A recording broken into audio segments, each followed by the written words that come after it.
All right, ladies and gentlemen, let's give our panelists a big round of applause.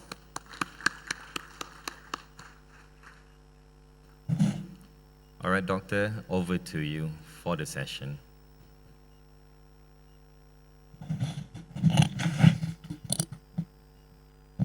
Bismillahirrahmanirrahim. Alhamdulillah. Alhamdulillahirabbil alamin wassalatu wassalam wa ala al-ashrafil anbiya'i wal mursalin wa ala alihi washabbihi ajma'in. Assalamualaikum warahmatullahi wabarakatuh. Good afternoon, distinguished guests, respected industry leaders, fellow academics, and ladies and gentlemen. It is my great pleasure to welcome all of you to this afternoon's panel discussion entitled Serving Muslim Consumers at Scale, How Brand Build Trust and Deliver Consistent Experience. My name is Muhammad Irhammudin bin Ibrahim from International Institute for Halal Research and Training, International Islamic University Malaysia, IIUM. So today we are going to gather together to a very interesting point in the evolution of the halal economy. Muslim consumers today are more informed than ever before. They are connected, especially as Gen Z. They are digitally empowered. They compare, they verify, they review, and questions information instantly. Trust is no longer built solely through advertising. Trust is built through transparency, built through consistency, and built through every customer's experience. Whether we are discussing hospitality, retail, food, logistics, healthcare, or tourism, one reality remains unchanged. Muslim consumer may forgive the mistakes, but they rarely forget the broken trust. So this afternoon, we will explore how leading organizations build and maintain consumer confidence at scale, while adapting to changing expectations and increasingly transparent marketplace. But before that, allow me to introduce our panelists for today. Our first panelist, with more than 4 decades of experience spanning international hotel operations, luxury hospitality, and executive leadership, he brings a wealth of practice insight into what truly matters to our guests. He studied hospitality management in Switzerland. I love fondue in Switzerland, and gained early international exposure through his internship at the Michelin star hotel and restaurant in Italy. Throughout his distinguished career, he has served major hospitality organizations, including Holiday Villa Group and Altana Hotels. Today, he serves as the executive director of JH Hospitality Sdn Bhd, owners of Fairfield by Marriott Kuala Lumpur. Please welcome us Tuan Haji Ismail Hisham Ahmad Zambri. Our second panelist is widely recognized as one of the leading practitioners in the halal governance, public affairs, and retail compliance in Malaysia. With more than a decade of experience across food technology, retail, halal consultancy, and regulatory engagement, he has played a significant role in strengthening halal ecosystem across both public and private sectors. Currently serving as the manager of halal strategy and public affairs at Jaya Grocer, he leads halal strategy, certifications initiative, stakeholders engagement, and compliance governance for one of the Malaysia's most recognized retail brands. His professional journey also includes key leadership roles in Food Panda and Dagang Halal, where he successfully navigated complex halal certifications and consumer trust challenge. Ladies and gentlemen, presenting to you Mr. Zulfadli bin Anaspekri. So long to read all the experience. So, my first question to our both panelists today. If a consumer walk into our business today, what do you think that the most thing that they care in their searching for halal ecosystem in Malaysia? Maybe Tuan Haji can answer this question first. Yes. Bismillahirrahmanirrahim. Assalamualaikum. A very good afternoon to all of you, and welcome to this niche. Okay, I was involved in this halal tourism been a long time lah. In fact, I've retired. Now I've joined this new company. Before I was a PMB for nearly 12, 13 years. My colleague is here. We opened up Perdana Hotel Atana Group. And then we were the first hotel or establishment in Malaysia to do a halal hotel system, because our late Tun Sarji, he wanted a halal hotel in Malaysia. So we had to start. At first when we wanted to do all this, of course every department head banyak kerja lah. Apa bos nak kena buat pula lagi halal, semua jadi ustaz kah? Jadi there was a lot of problem. But the main thing is that there must be commitment from the top. Kalau tak ada commitment from the top, you can forget it. Pasal kita tak boleh buat sendiri. And then we went all in with ISO dengan SIRIM and all that. So your question, what do people look for? First of all, of course, security lah. Kita tak nak lah ada bom-bom ni semua, tak nak. Tapi the other thing is also regarding halal ni. If your hotel is halal, it is much easier for you to sell depending on your market. For us, macam Atana Group ni, we concentrated quite a bit on the Middle East market. So every year I go to Middle East, Dubai, Jeddah and all that, to sell to the Arabs. Jadi mula-mula tu memang ada challenge lah sikit. Tapi after a while when they understood, in fact kita lagi halal daripada dia. Maksudnya they are surprised the way we do it. Kita bila dia datang tu, kita punya makanan, kita punya buffet line tu ada tulis jangan waste food. Everything is there. It's all about safety, it's all about cleanliness, it's all about integrity. Jadi honesty lah. Jadi kita pun indirectly bila kita start this halal tourism thing, kita punya staff pun lama-lama berubah. Yang pakai short skirt tu jadi pakai skirt panjang sikit. Yang tak bertudung pakai tudung, tak payah suruh. So personally I saw those changes, which was good lah for us. In fact some of our staff pun banyak cakap, bos, bagus lah bos, sekarang ni kita feel safer, tak payah pakai pendek-pendek, kita pun cover up. Bila kita keluar kontraktor duk siul-siul semua tu, so it becomes a problem for them. So in a way for the foreign guests, kita masih dapat foreign guests. In fact, it's just the only problem is that kita macam Marriott sekarang ni, I'm taking care of Marriott, Fairfield by Marriott. We own the hotel, tapi kita bagi Marriott manage. We are the first and the only Marriott in the world yang tak serve alcohol. We are halal compliance. Tapi tak ada problem. We have a lot of foreign guests. They feel safer. Dia kata tak ada orang mabuk, tak ada orang lompat di kaunter, tak ada gaduh-gaduh, bini pun selamat, anak pun selamat. So normally if you have a hotel selling alcohol, bila you balik dalam lift tu, takut juga lah. Dia tengok guest-guest mabuk ni. But it doesn't happen. So in a way itulah dia. The security, the cleanliness, and of course the integrity of the staff lah. I think that's an advantage. Thank you, Tuan Haji. Maybe Tuan Zulfadli have something to share regarding on what customer looking forward to. Okay. Bismillah. Assalamualaikum warahmatullahi wabarakatuh. Thank you for the question. But allow me to introduce a bit on Jaya Grocer. So Jaya Grocer is a local company, has been operating for close to 19 years now. And we have more than 60 outlets throughout Peninsular Malaysia. And we have an array of product categories, just like other typical supermarkets. We got coffee, snacks, and so on. We do also have our own in-house products as well. So yeah, there's it's a bit of information or rather introduction to Jaya Grocer. To answer your question, when a customer comes into one of Jaya Grocer's outlets, I guess one of the top questions that comes in mind would be whether they can trust us.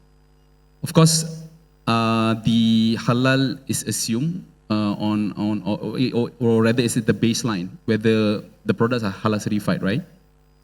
But right now, I would say that halal is quite multi-layered, as in like, my take is that halal is multi-layered, as in that it is built into three pillars. which is authenticity, transparency, and also consistency. So whenever a customer or shopper comes into one of Jaya Grocer's outlets, they wanted to know whether they can, is the halal is actually verified or is it truth? You know how like a foreign or rather imported products does have their own certification. So sometimes I would say like majority of customers may not know whether this halal can be trusted or not. That's the first one. The second one would be, like I said, on transparency. So they wanted to know whether the chickens are ethically sourced, whether the veggies are also ethically sourced. And lastly would be consistency. So the customer would like to know the veggies that they purchased the past few days will have the same quality, would have the same or a similar price range when they come into the store next week as well. So yeah, that would be my take. Okay, great sharing. I can conclude that the vibe of trust is we wanted to feel safe, we wanted to get the honesty, and we wanted to get the transparency and integrity from the business when it comes to our consumers today. So maybe our next question to Tuan Haji. Has serving Muslim consumers become easier or more difficult compared to 5 years ago, 10 years ago? What do you think? Well, I would say they are more fussy now. A lot fussier now because it happens in the world, progress. When progress comes, they expect some changes. Okay, there are people who are very demanding. They want things like, clean towels, in the room, everything is fine, no hassle. They come for a holiday, they pay for it. They expect everything to be in tip-top shape.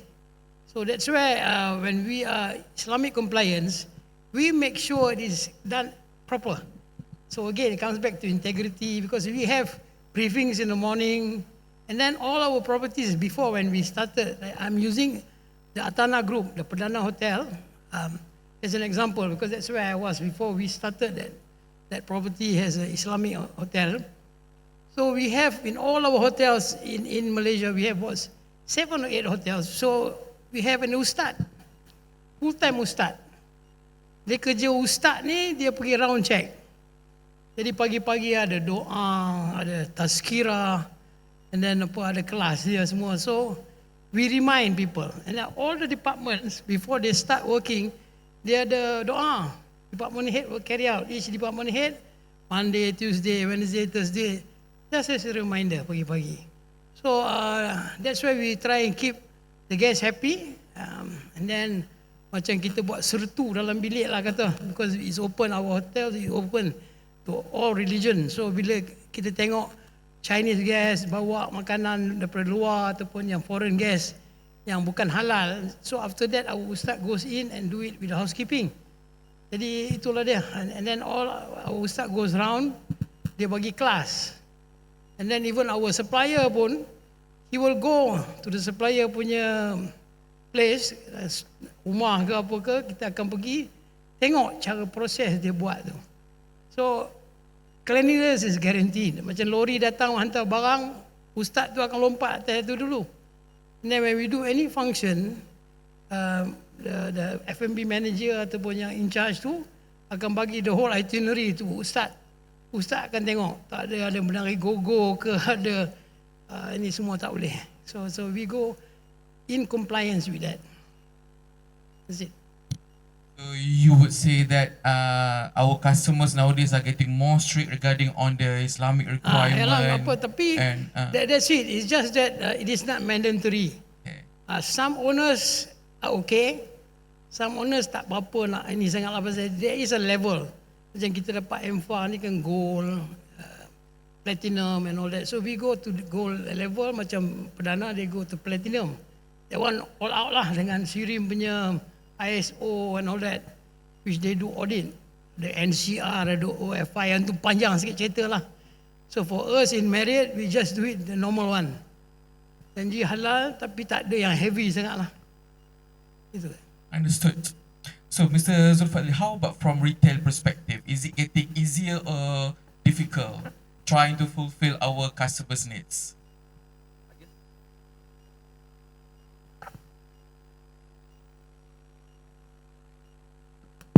Yes. Yeah. I guess it's a bit of both. So it's easier for a retail company because of the advancements of our supply chain technologies, AI, and all that sort, right? But it's also getting more difficult for the consumers because consumers right now, I mean, according to a recent research done by Crescent Rating, an overwhelming 90% of Malaysian and Indonesian customers, they are no longer looking just for halal certified products, but they're also looking for brands that are aligned with their values and principles, right? I mean, you can just see the reality here where some of the products are being boycotted because of the recent war, right? So that's where customer sentiment lies now. So, and especially you also can look at younger Gen Z as well, younger Gen Z generations.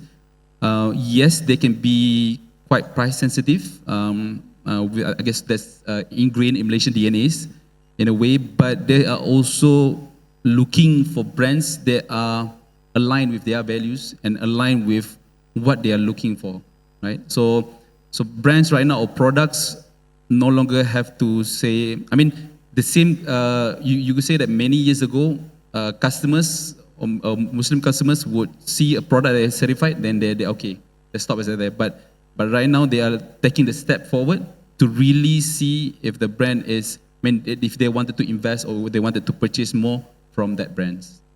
Yeah. Interesting.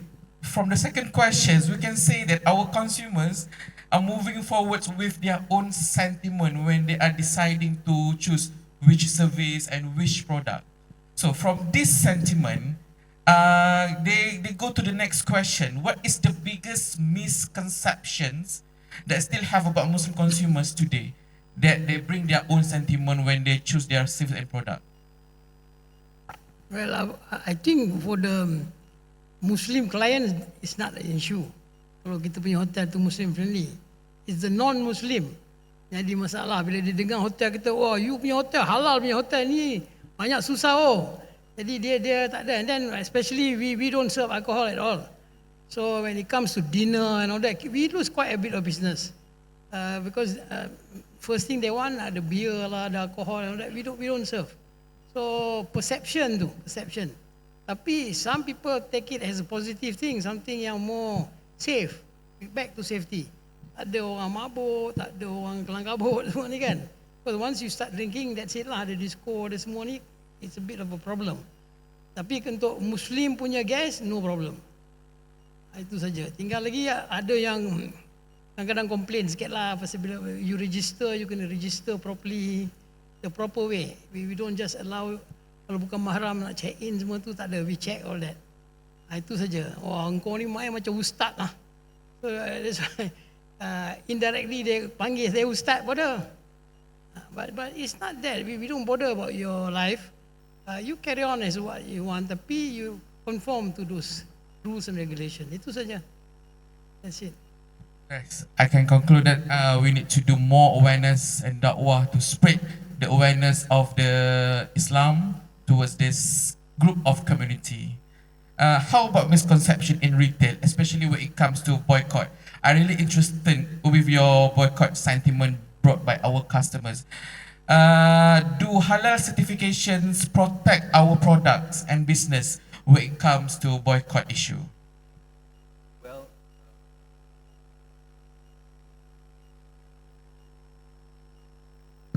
yeah, so as I mentioned earlier, halal certified is the baseline. It's the floor rather than the ceiling, right? Like many years ago, halal certified will be a competitive advantage for companies. So companies that are halal certified much less compared to those who are certified. But right now you would say the other way around. So companies that are not certified are the minority, right? And you're no longer like capturing the market. In terms of like misconception, I guess from a company, right? Some companies may see halal as a cost or a constraint, but it's actually a competitive advantage for companies. I guess you can see like we have many examples here, like whenever companies that are certified, especially the big chains, right? If I may say some examples like Zeus Coffee, Starbucks, Oriental Coffee, when they got certified, like many flocks of customers coming into there, and you still even see like long queues for some of these brands.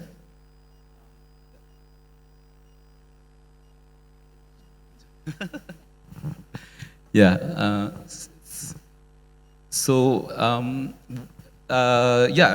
Companies have to see halal as like a net benefit instead of a cost or constraint, right? Yes, there might be additional costs they need to take in. For example, like probably a renovation of premises, probably recruitment of more new workers, sending them to halal training, halal competition, and so on. Yes, that is part of the requirement, but I guess the net benefit, or rather the potential, the projected revenue that they will get would be much more significant compared to the expenses they incur when they wanted to be certified. Yeah. Okay, good. We have found the answer for that questions. So we're going to go deep for the next question. We will start with Tuan Haji regarding the hospitality industries. Before this, we went to Langkawi. They have 2 hotels. They are Muslim friendly, and we do ask questions to the halal executive. Is there any issues in implementing Muslim friendly requirement in the hotels? I do agree with your insight when you say that those group of peoples, they have issue with Islamic cultures and requirement, and they often got the signal from their guests where they rip off the Al-Quran, they rip off the sejadah inside the hotel. So as the international hotel brands operate within global standards, how do you balance global consistency requirement with local Muslim consumer expectations?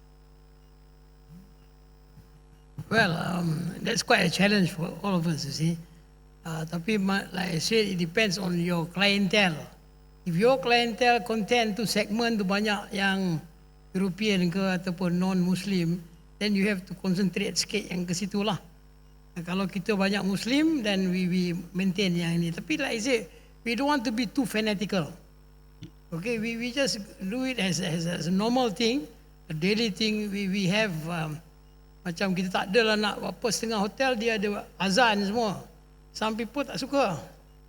Macam Kota Baru kita buat azan. Our Perdana Hotel in Kota Baru we have azan. Tapi ada je orang tegur. What is that? You know, and then kita punya kiblat sign dalam bilik tu pun malam-malam setengah tu dia yang jenis neon tu menyala tu, takut juga diorang ingat apa kamera ke ataupun you know CCTV and all that. So it's a matter of educating them. But after a while, I think it's an acceptable thing. And then the thing is, for us, I always tell my staff we are in Malaysia. So when in Malaysia, macam orang kata, when in Rome, do as the Romans. When in Malaysia, you follow. Itu saja, bukan kita nak rotan you ke apa, tak ada. It's just that you conform. We are not so extreme. You can do whatever you want, tapi be aware. Okay, we don't allow you to go drinking by the poolside. No drinking, itu tak ada alkohol pun. You want to drink, you go out and drink. That's it. Dalam bilik, of course, we don't stop you lah. Tapi we don't encourage all this. Not public drinking ataupun pakai baju mandi jalan lenggang-lenggang kangkung, tak ada. And then the timing for swimming pool pun kita ada yang setengah tu ada separate swimming pool. Tapi of course that is extra cost for us. So we have a certain time. Macam kalau pagi family, and then belah malam ladies only. Kita ada lady security guard jaga dari pukul 8 malam sampai pukul 12 tu. So they can swim in private. No gentleman zone. Itu saja. So those are the things that we conform to lah. interesting. It's a good approach to inform the guests and clientele on specific requirement. How do hotels can take a best approach to inform and educate this group of people? What do you think?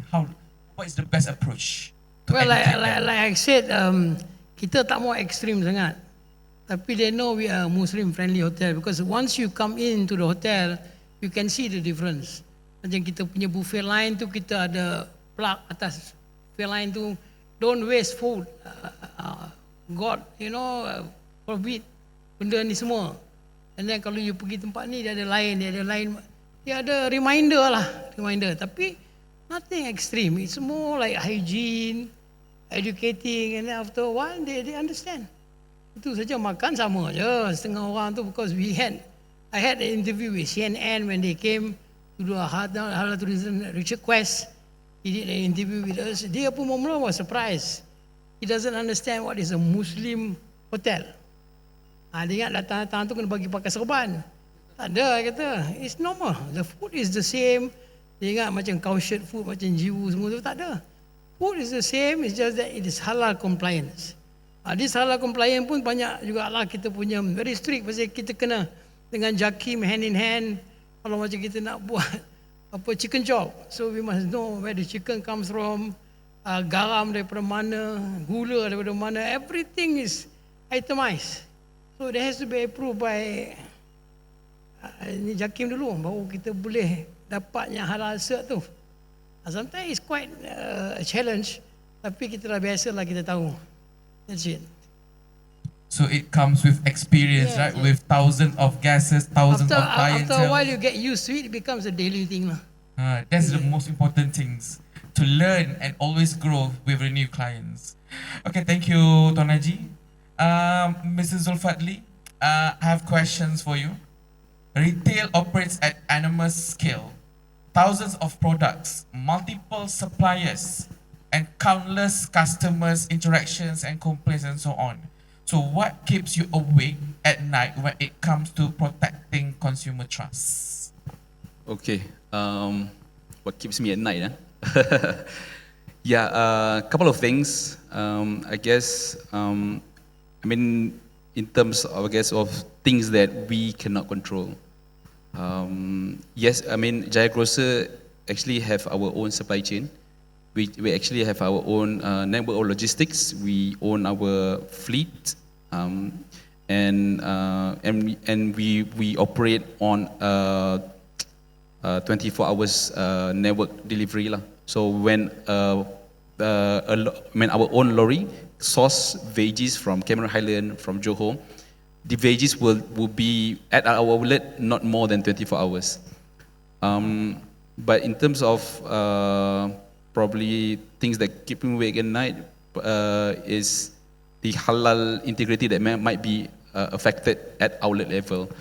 So at Jaya Grocer outlets, we have workers that come from different walks of background, both local and foreign workers, and they also have varying levels of understanding of halal. I guess for Muslims, local workers, they would have a full understanding, or rather almost full understanding of halal. But for foreign workers, they might have a limited view of halal, right? So at Jaya Grocer, what we've done is to educate these workers that this is, what is our commitment to halal. So what we've done, some of the products on Jaya Grocer's shelf, those that contain gelatin, we actually put a sticker, a gelatin sticker put on the products, as well as products that contain alcohol. So these are one of the things that we've done to really to make sure that customers can make informed decision whenever they make a purchase. And I guess I also wanted to echo what Tuan Haji just said right now, like educating, right? So we are really educate our workers on a regular basis to make sure that they know what to do whenever customers inquire. One simple example: if a customer came into the outlet, they wanted to inquire about halal status of an imported product. One of the things that we really we will make sure that the workers understand is to not dismiss. Because once you dismiss an inquiry, especially with regards to halal, right? The customer would imagine that the company or Jaya Grocer is not serious about halal compliance or halal integrity. So we train them to make sure that they are known to inform about the halal status rather than straightly dismiss the inquiry. So yeah. Okay, interesting. So, do you sleep well every night? Most of the time, yes. Most of the time, yes. So, when is the day that you cannot sleep well? I guess when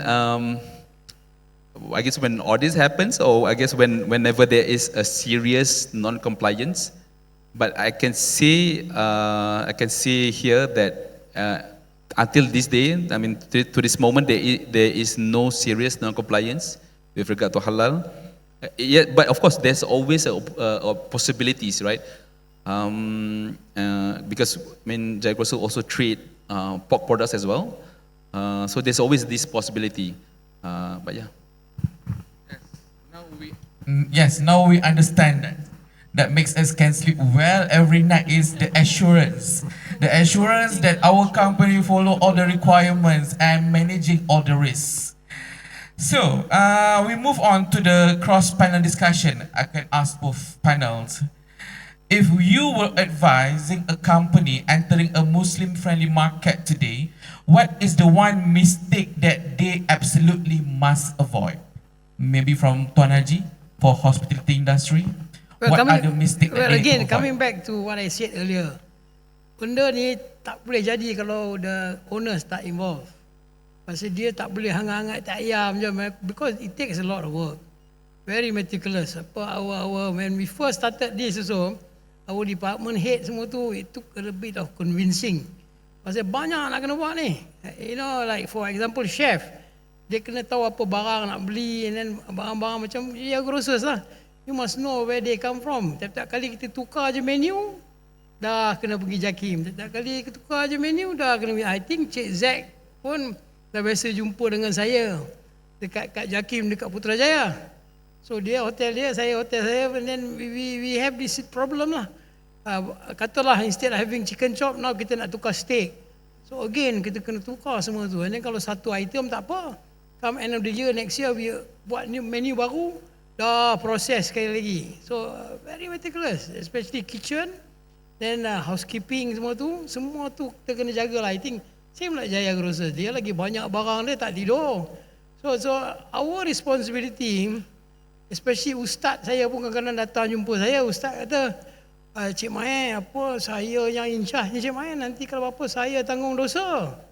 Jadi kita kena faham masalah dia. Pasal kadang-kadang kita punya department head excited dapat business, dia tak refer to apa ustaz tu.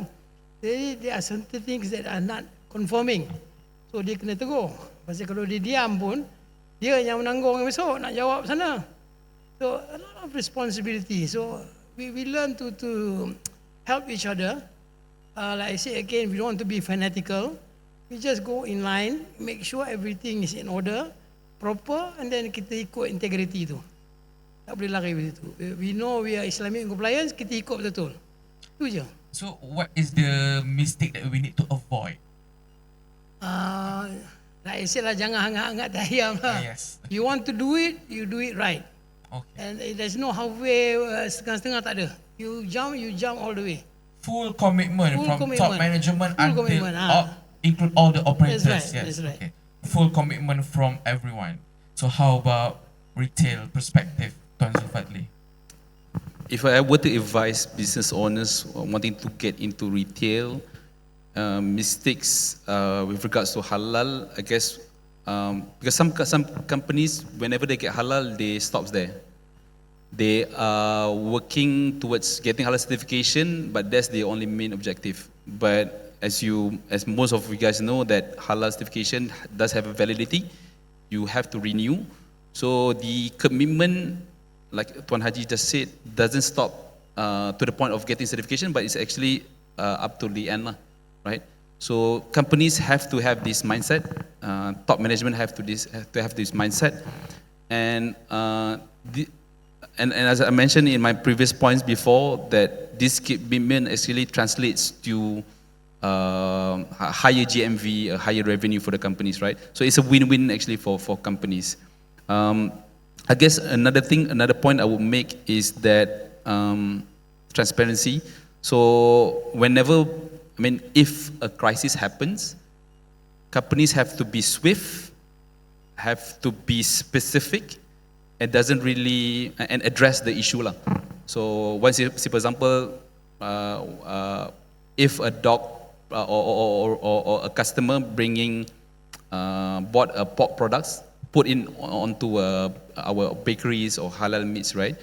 So the store workers, first, of course, store workers have to be swift lah in removing the pork products. Second, if this incident is viral, then the PR department or have to be swift like quickly in releasing statements saying that this has been taken care of, this is our corrective action, this is preventive action, and all of that, right?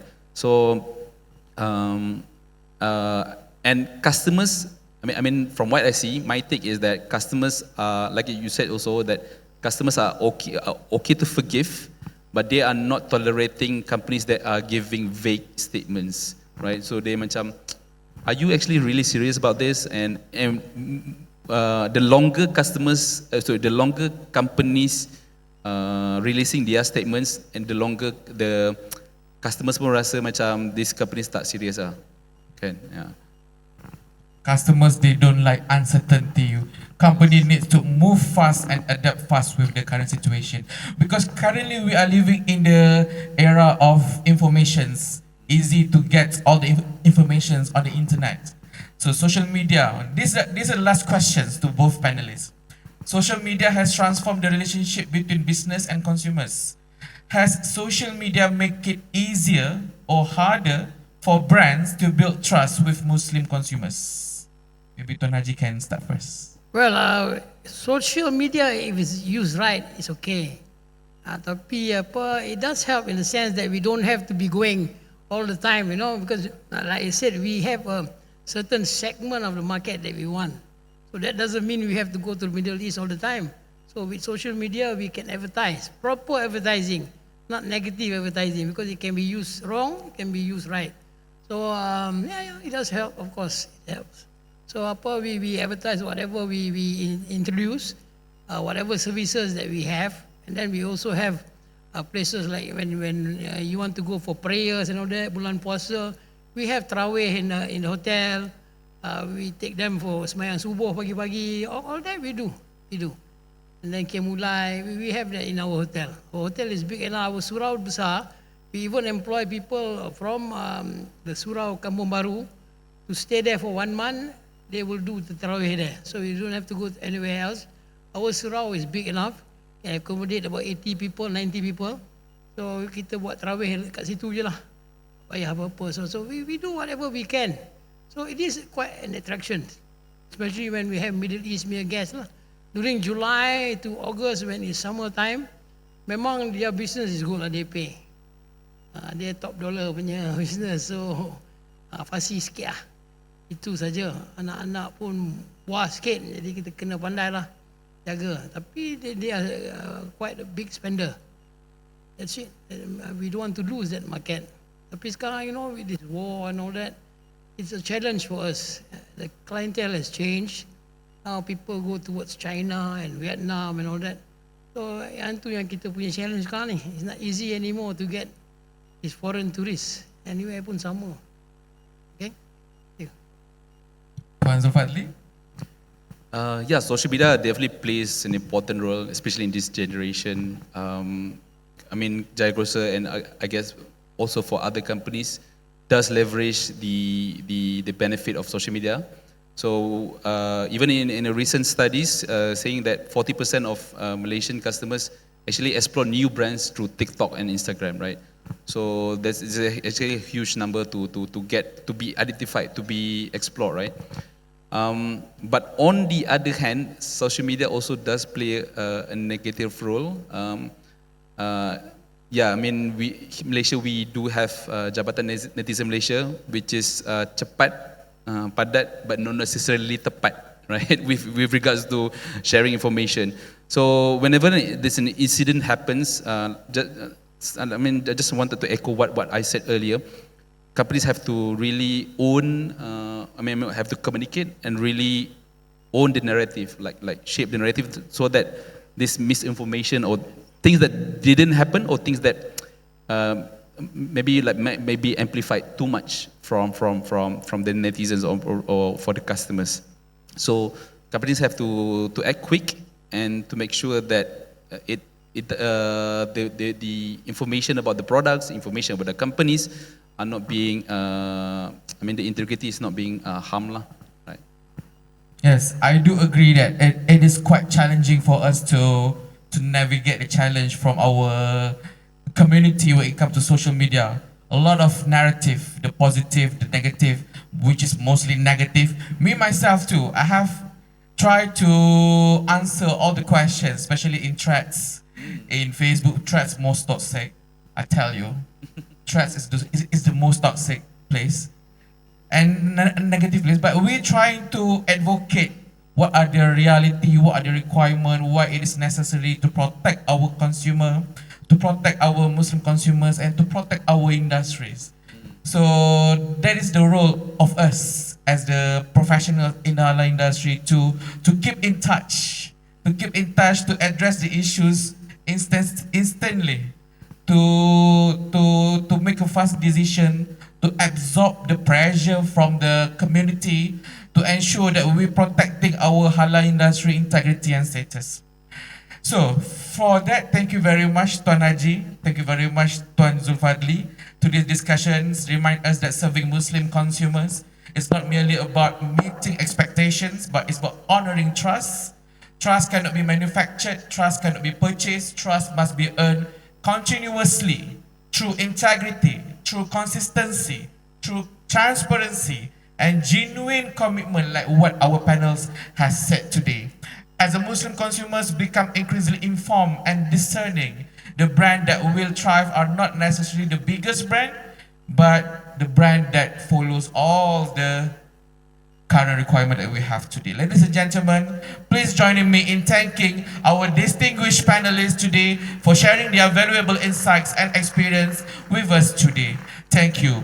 Wabillahi taufiq wal hidayah. Wassalamualaikum warahmatullahi wabarakatuh.